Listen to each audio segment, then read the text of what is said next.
Aí, pessoal, nós estamos aqui na Flip de Niterói, que eu falei pra vocês, começou ontem, vai até domingo. Hoje aqui essa fila é de espera do Itamar Vieira, depois é Miyakoto. Deixa eu contar pra vocês, Itamar Vieira é às 18 horas. Agora são quase 5. O cara me falou que o ingresso esgotou às 4h20. 2h30 já tinha gente na fila, olha que sucesso. Que legal, né? A literatura fazer sucesso. Miyakoto já lotou também. Amanhã tem Monja Coin, 11 horas da manhã. Ele me sugeriu chegar aqui às 8h30. Essa fila aqui é para tentar, se tiver desistência, conseguir entrar. Então, assim, é muito legal ver a literatura sendo, de fato, prestigiada. As pessoas estarem batalhando para ouvir intelectuais. Isso para mim é a coisa mais emocionante. Eu que não sou escritor, só escrevi 2 livros e uma publicação internacional, não sou ninguém, fico tão feliz, imagina eles. O que era legal é exatamente olha aí. Isso, começava a história. Então quem é de Niterói e do Rio, vem amanhã 8h30 aqui para Monja Coin, que deve ser muito legal também. Essa é a dica, hein? Flip Niterói, vai até domingo. Entra aí dá uma googada, Flip Niterói Prefeitura, para ver a programação e os horários. Agora, vou te avisando, chegue 4 horas antes, para tentar conseguir o ingresso. Se não conseguir, você fica aqui, ó, para tentar ver se você pelo menos tem uma fila de espera. Valeu?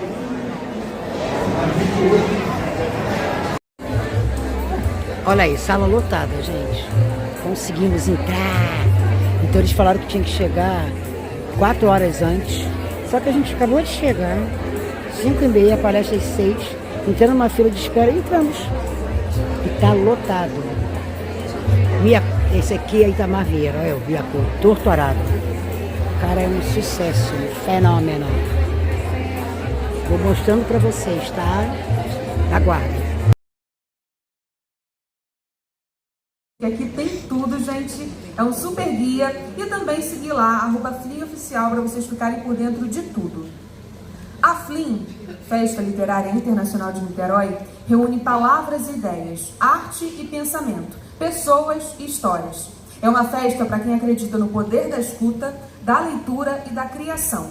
E o nosso homenageado nessa edição é o mestre Darcy Ribeiro, um dos mais importantes pensadores brasileiros do século XX. Então, uma salva de palmas. Como eu falei, a nossa festa começou ontem, a gente tem vários palcos, várias atrações incríveis e a gente quer que vocês aproveitem muito. A programação foi feita, preparada com muito carinho para que vocês de fato consigam aproveitar tudo. Bom, mas agora vocês já sabem, receberemos à mesa agora É Mesmo Ficção? E eu gostaria de convidar o escritor, geógrafo e autor de Torturado, um dos maiores sucessos da literatura contemporânea. Seja bem-vindo à FLIM, Itamar Vieira Júnior.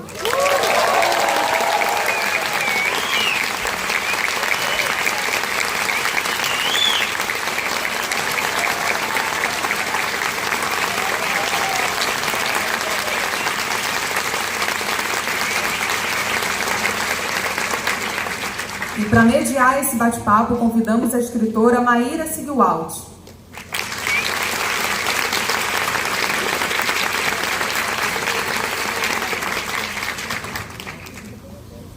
Agmarran, olá pessoal, boa tarde ainda, tão boa tarde, né? Meu nome é Maíra, sou do povo Caigangue, estou muito feliz de estar aqui com vocês e uma honra conversar com o Itamar. Avisar para o nosso intérprete de Libras, meu sinal é esse aqui. Isso, Maíra. Bom, a gente vai conversar hoje sobre literatura, ficção, o que é ou não é ficção, né? E para mim, ler os seus livros foi uma experiência muito surpreendentemente íntima de me reconhecer nas suas histórias. Então, a primeira coisa que eu queria, antes de começar o nosso papo, eu acho que não precisa de apresentação, mas, Itamar, para quem não conhece, fala um pouquinho de você e do seu novo livro que acabou de sair. Vou falar boa tarde, não sei se é tarde ou noite ainda, mas fiquem com o cumprimento. Eu sou Itamar Vieira Júnior, escritor. Eu não sei, quando chega essa hora de se apresentar, eu não sei mais o que dizer, né? É tanta coisa, e ao mesmo tempo não é muita coisa. Então, eu sou escritor, tenho escrito e tenho circulado, viajado país e fora do país para falar de literatura, falar de Brasil, falar da nossa história. Estou muito feliz de estar aqui, neste evento em particular. Estou impressionado com tudo, né, que fizeram aqui, com toda a preparação, com essa mobilização. Encontrar um espaço desse, um auditório desse, com tanta gente interessada em leitura, livro, é sempre muito poderoso, né?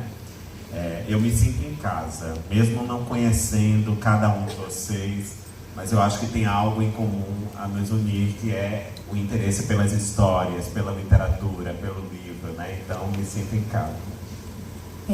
Começando falando de Torturado, né? Você escreve a história de uma família quilombola, e eu fico pensando que talvez para muitos brasileiros, e até no exterior, né? Porque seu livro também já foi para o exterior, pode ter sido uma história, uma oportunidade de ver algo diferente, algo que as pessoas nunca experienciaram, até mesmo exótico, né, em alguns casos. Mas para mim foi uma história muito familiar, muito diferente dos meus parentes indígenas, né? Então eu queria saber como é que você habita esse espaço em que os seus livros, ao mesmo tempo, são um lugar muito genuíno para pessoas que nunca se viram nos livros, na literatura, e agora podem se ver, mas também de ser esse paradoxo de mostrar um Brasil que muitos ignoram. Eu me deixo guiar pelo meu interesse. Que história eu vou contar, né? Qual é a história que me desperta interesse de narrar, de contar? É muito provável que tenha aí algo de familiar também, né? De entender que aquilo que está no nosso horizonte, aquilo que faz parte do nosso cotidiano, da nossa vida, carrega força, beleza, sentido épico, muitas vezes, né? Aquilo que é desprezado, as histórias que não são contadas. E pensando no Brasil, essas histórias, muitas dessas histórias ainda estão soterradas, né? A história oficial do país nos retirou de uma maneira brutal, com muita violência, essas histórias. Embora a literatura não tenha esse compromisso fixo, né? Até porque a literatura é a imaginação, de buscar trazer essas histórias para o nosso tempo. Eu acho que ela me permite imaginar, pensar, me permite entender algo que foi retirado de uma maneira brutal, né? Eu tenho essa consciência. E aí o que eu me deixo guiar por isso. Que história eu vou contar dessa vez?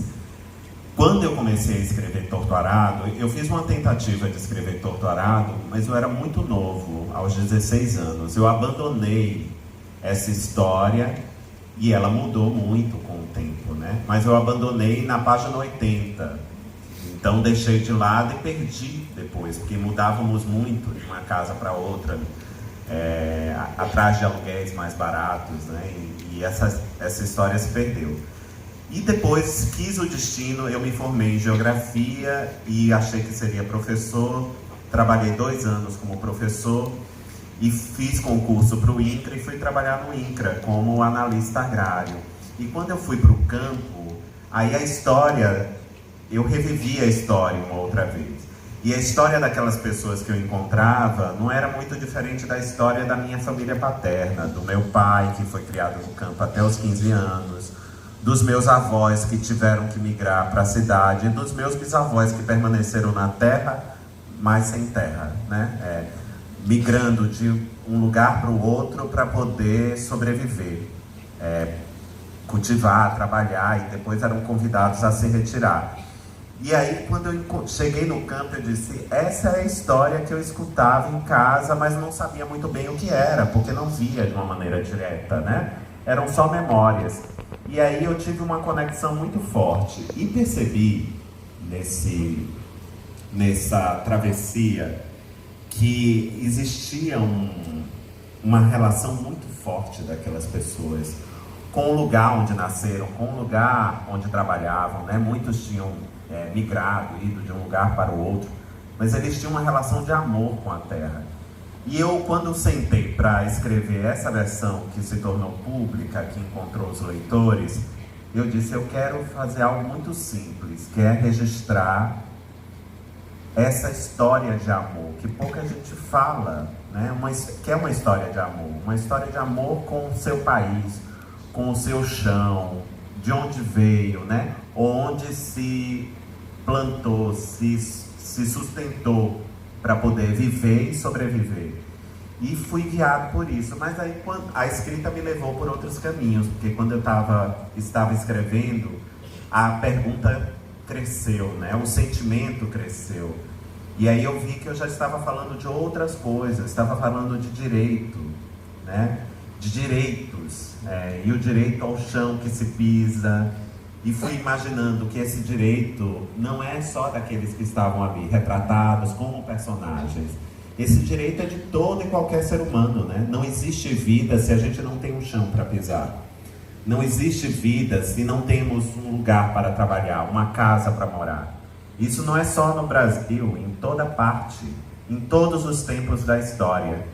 E no nosso tempo, acho que essa questão se tornou mais crítica, porque a terra foi reduzida à mercadoria, né? Ela pode ser comprada. Talvez nossos antepassados mais distantes, né? Que não viveram esse período do capital, ainda pudessem viver de uma maneira digna.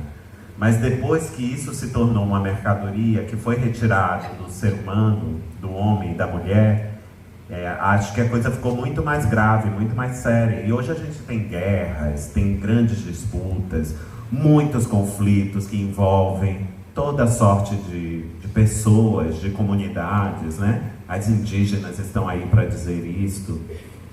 Então, aí isso ficou maior. Eu entendendo que esse amor ao chão não é apenas um amor por escolha, é uma relação vital, crucial.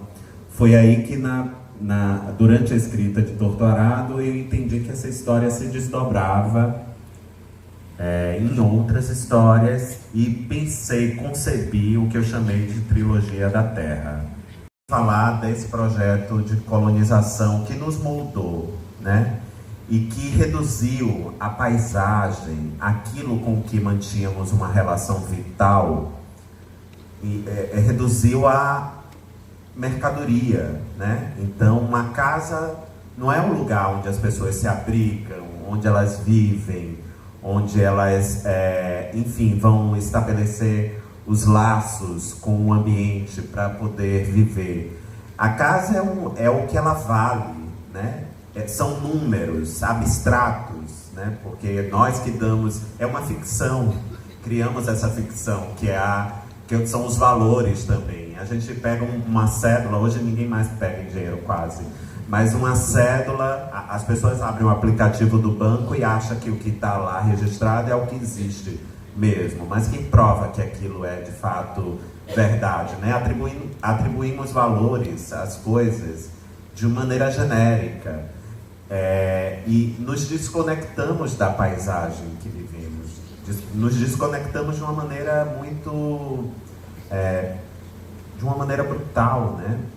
Porque o rio, para muitas sociedades indígenas, é um ser, é um sujeito de direito, é o parente, né? É o avô, né? É o ancestral, a montanha da mesma forma, a terra da mesma forma. E o colonialismo reduziu tudo à materialidade do valor, né? Que você pode produzir a partir daquilo. A partir daquilo. E aí tudo virou recurso. Terra é recurso, a montanha é recurso, o rio é recurso. Tudo foi reduzido, perdeu alma, as coisas perderam a alma. Mas a nossa relação com esse ambiente, ela não muda. Continua a ser vital, né? Porque todos nós precisamos de água para beber, todos nós precisamos da paisagem para contemplar, para transitar.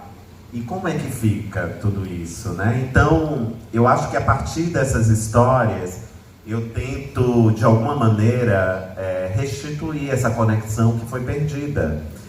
Que não é uma invenção, não é algo que está apenas na história. Ela só reflete o nosso momento, que é esse momento também que as pessoas têm tentado se reconectar com suas origens, com o mundo à sua volta.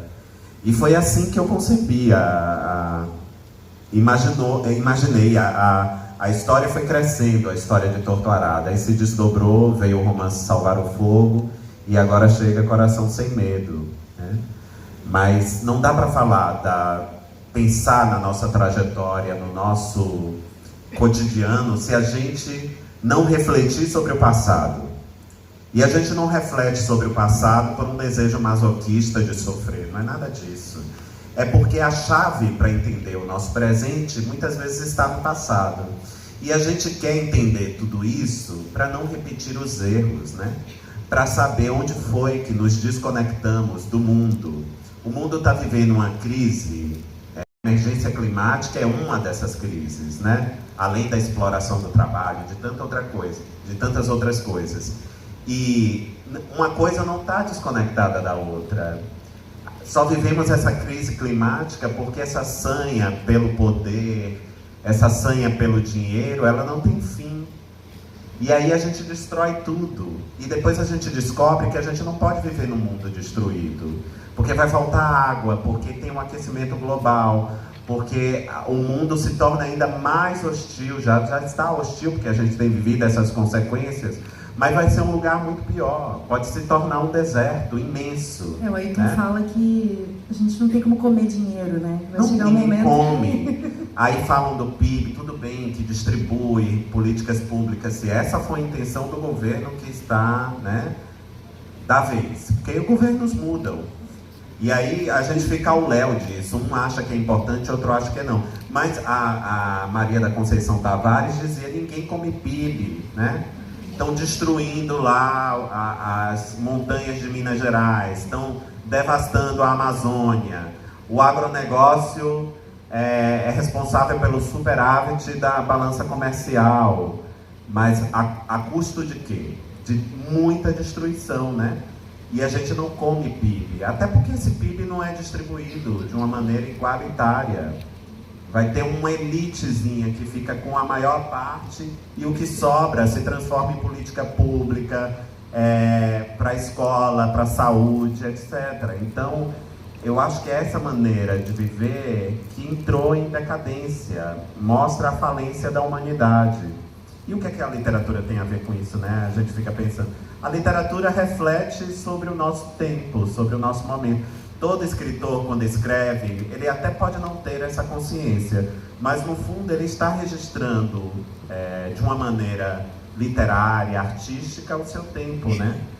E eu acho que é dessa maneira que ela pode contribuir para que a gente reflita sobre a nossa história, sobre o nosso momento e, sobretudo, sobre a nossa humanidade, né? Eu ia fazer essa pergunta mais pra frente, mas eu acho que ela é pertinente agora. Não sei se você sabe, mas pra mim foi curioso descobrir isso, mas existe um movimento de pessoas que falam sobre livros que querem separar a política da literatura. Falam, não, literatura é só pra se divertir. Vocês ficam querendo falar de... não, eu quero fugir da... E eu entendo a literatura como espaço de diversão, de escape, Sim, né? Claro. Com certeza a literatura salva nossas vidas por conta disso. Nos permite fruir, né? Isso. Mas, assim, eu não consigo imaginar como a gente poderia separar a política. Acho que principalmente dependendo de onde a gente vem, do que a gente escreve. Eu acho também que isso é uma coisa inseparável, né? Até porque eu venho de uma tradição que pensa que nós somos seres políticos, independente do que a gente faça, independente das nossas convicções pessoais. A política, porque a gente confunde política partidária com a política, né, com o conceito de política. Mas a política é um atributo humano, ela só existe entre humanos, né? Então, na tradição, por exemplo, a Hannah Arendt, na sua obra, ela pensa a política como a ação e o discurso. Ela até diz naquela obra Condição Humana, ela escreve que ela fala de uma tríade, que é o trabalho, a obra e a ação e o discurso. Ela diz, o trabalho o homem realiza sozinho, a obra também, mas a ação e o discurso, que é a política, só existe na relação entre humanos. Então tudo que fazemos é carregado de sentido político. Até quando nós nos declaramos neutros, né, a gente está assumindo uma posição política também. E é isso, para mim é impossível pensar a arte como uma arte apolítica. Até aqueles que dizem que fazem arte apolítica, a arte deles é carregada de sentido político, né? Porque, primeiro que escrevemos porque gostamos, porque achamos que temos vocação, pode ser, mas é mais. A gente escreve a partir de inquietações, de incômodos, assim como a gente pinta, né? A partir de inquietações e incômodos, a gente atua, o ator, né? O dramaturgo, o cantor, o músico, né? O compositor, o que a obra dele parte de incômodos, né? Esses incômodos podem ser subjetivos, eles podem falar de sentimentos, mas também podem ser pragmáticos, né? Pode envolver a sua vida em sociedade, envolver a sua relação com a história com H maiúsculo. E aí eu penso que tudo que nós fazemos, tudo que concebemos é político. A Conceição Evaristo, que estava aqui ontem, ela se candidatou à Academia Brasileira de Letras. E ela teve um apoio enorme da comunidade de leitores, de professores de universidade, mas isso não foi suficiente para o mérito da obra dela ser reconhecido e ela ser acolhida ali. Porque ainda há muitos questionamentos que vão nesse sentido. Quando ela fala de escrevivência, ela não está cunhando uma teoria nova, ela simplesmente está dando nomes que podem ser compreendidos, criando conceitos que podem ser compreendidos pelo corpo de pesquisadores, de acadêmicos que ainda torcem o nariz para a obra dela, para a obra da Carolina Maria de Jesus, né? Então esse lugar que nós estamos ainda é um lugar em disputa. As pessoas ainda querem dizer quem pode e quem não pode escrever, né? Já não podem mais dizer.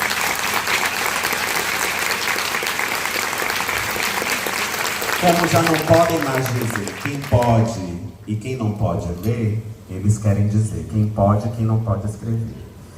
E a gente precisa entender tudo isso, né?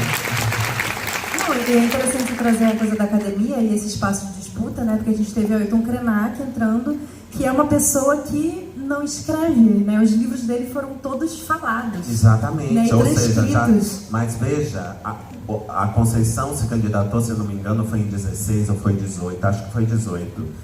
Mas a candidatura dela foi um marco, porque motivou mudanças na academia. E aí o Krenak pôde entrar depois, o Gil entrou depois, o Gilberto Gil, a Ana Maria Gonçalves entrou esse ano, né? Ou seja, não foi inócua.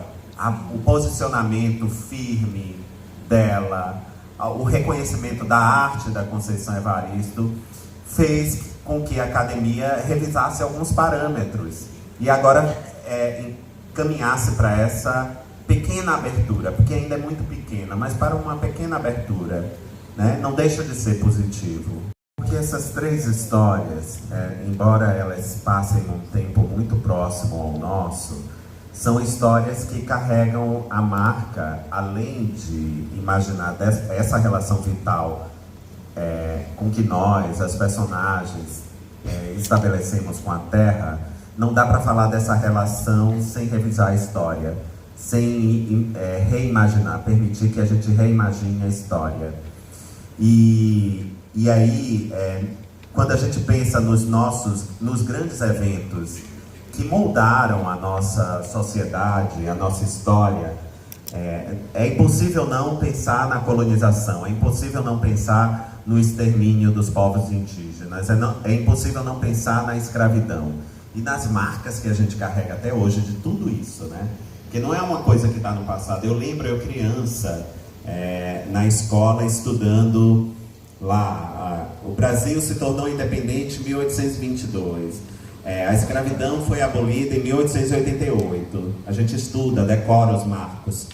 E depois, quando a gente cria alguma consciência da vida, a gente vê que aqueles papéis frios não motivaram grandes mudanças, né? Não mudaram as estruturas.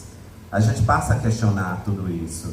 E essas são histórias que questionam, de alguma maneira, a sua maneira, né? De uma maneira literária, pensando nas personagens, abrem esse questionamento. E aí eu queria falar justamente, porque eu encontrava algumas comunidades na Bahia que viviam conflitos mais impossíveis de imaginar. E algumas dessas comunidades tinham conflito com a igreja, porque a igreja é essa instituição que possibilitou com que a colonialidade tivesse êxito, né? Eles chegaram aqui para dominar, para catequizar, para considerar, né, os povos que aqui estavam inferiores, tentaram escravizá-los, e durante muito tempo foram escravizados, depois desistiram, e a escravidão, a colonização, ela só pôde prosperar porque a igreja era conivente com tudo isso. Ela era uma das motivadoras de tudo isso. Não estou pensando na igreja hoje, do nosso tempo, eu estou pensando numa instituição histórica. Então, quando aquela cruz chega ao nosso continente, eles não levantaram casa, não foi a primeira coisa. Quando chegavam aqui para colonizar, e não só no Brasil, mas no continente americano, colocavam uma cruz para demarcar. Essa cruz, ela significou o apagamento de muitos saberes, de muitas culturas, de muitas maneiras de viver e de se relacionar com o mundo. De forma institucionalizada, né? E as personagens não têm consciência disso em Salvar o Fogo. Quem vai criando essa consciência são os leitores, né? A partir das conexões que vão estabelecendo com a história. Mas essa história é uma grande alegoria do Brasil, né? A própria personagem, Luzia, ela sofre uma violência que gera uma vida, né? E a nossa história é a história de a metáfora mais forte, incômoda, eu não tenho vergonha de dizer, é uma verdade incômoda, mas a nossa história é imaginada a partir desse espectro, de uma violação, de um estupro, né? O Brasil nasce disso. E é uma violência, a gente precisa lidar com isso. Não quer dizer que a nossa vida inteira será imaginada a partir disso, mas é importante que a gente ganhe essa consciência para mudar as coisas hoje. Então, quando a igreja aparece nessa história, é lembrando essa instituição histórica e o papel que ela teve para que a escravidão, para que a colonização fossem exitosas, né? E subjugassem corpos, comunidades inteiras, exterminassem também, tudo isso fosse possível. E é uma grande alegoria, porque é uma história que não está no século 17, 18, é uma história que se passa nos nossos dias, mas que o leitor vai entender que essa história mostra as consequências de tudo isso, né?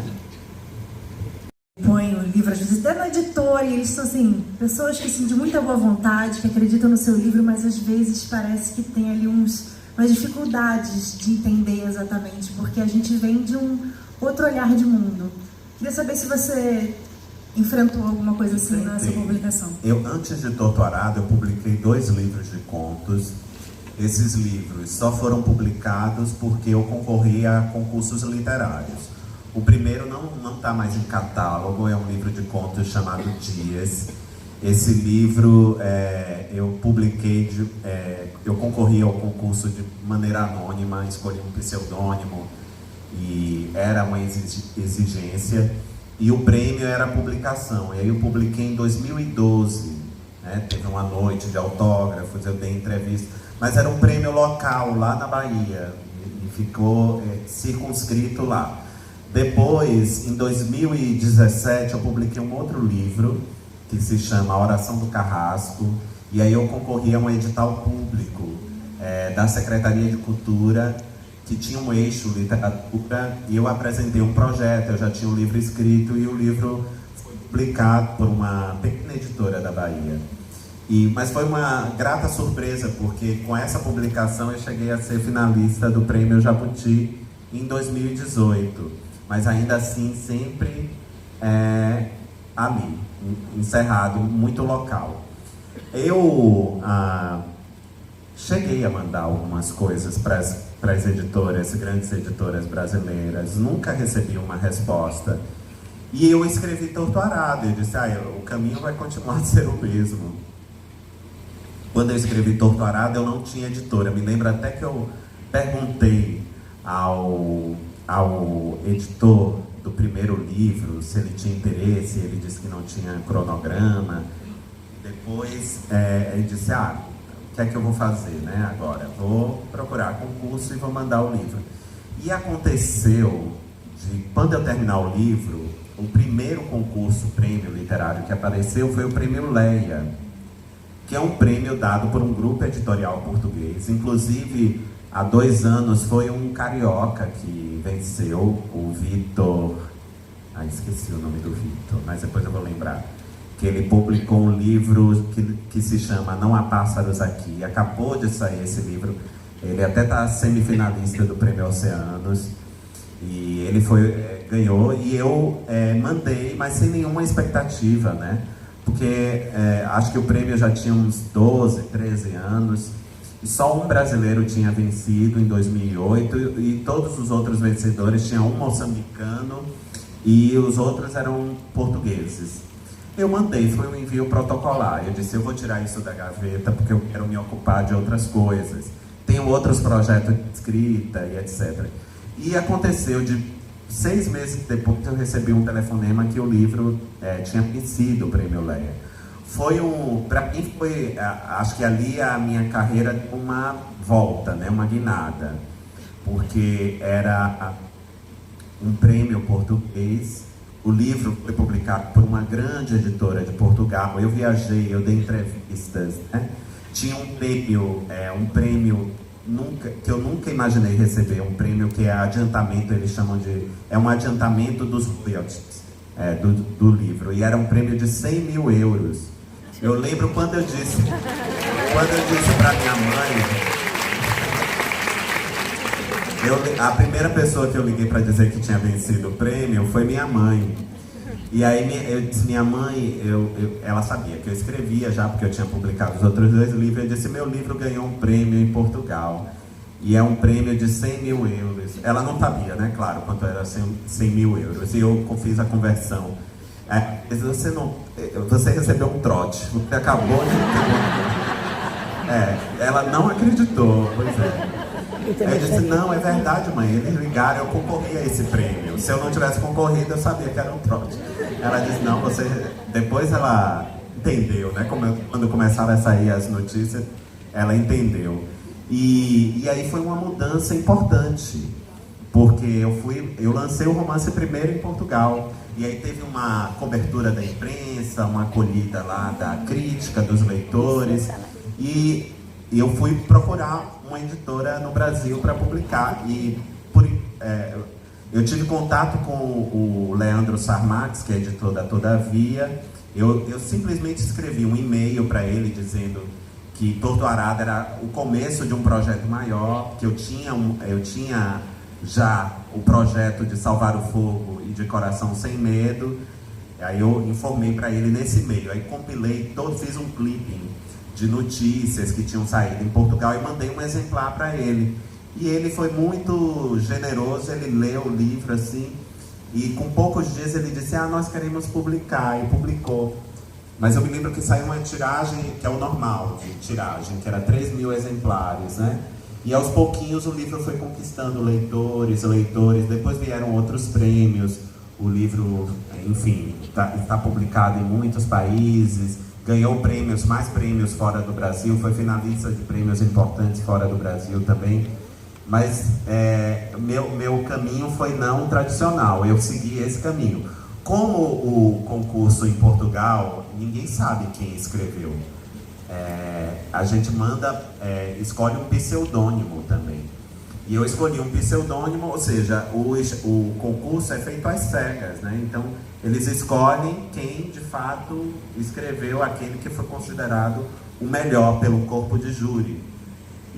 Mas eu precisei seguir esse caminho. Hoje já não é mais assim, porque, ainda bem, né? Eu encontrei muitos leitores, e aí a cada história, tenho certeza que, pelo menos por enquanto, a editora tem interesse, os leitores continuam lendo, né? Continuam me encontrando, enfim.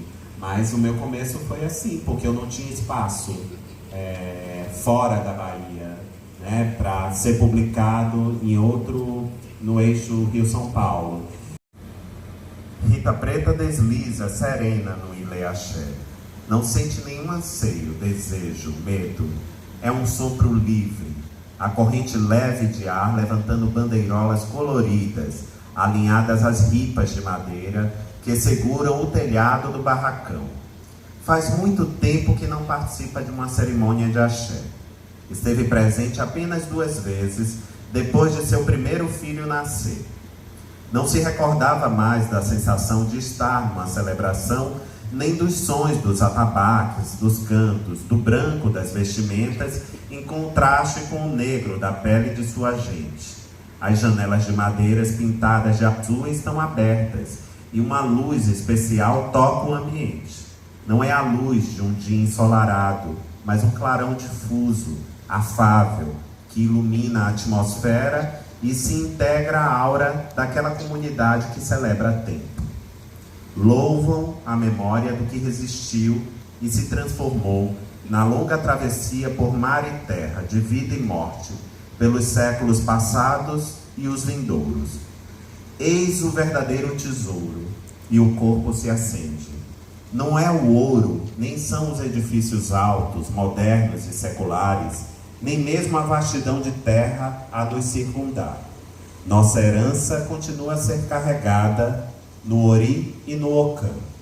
Resistiu ao mar, à exploração, aos castigos, à morte.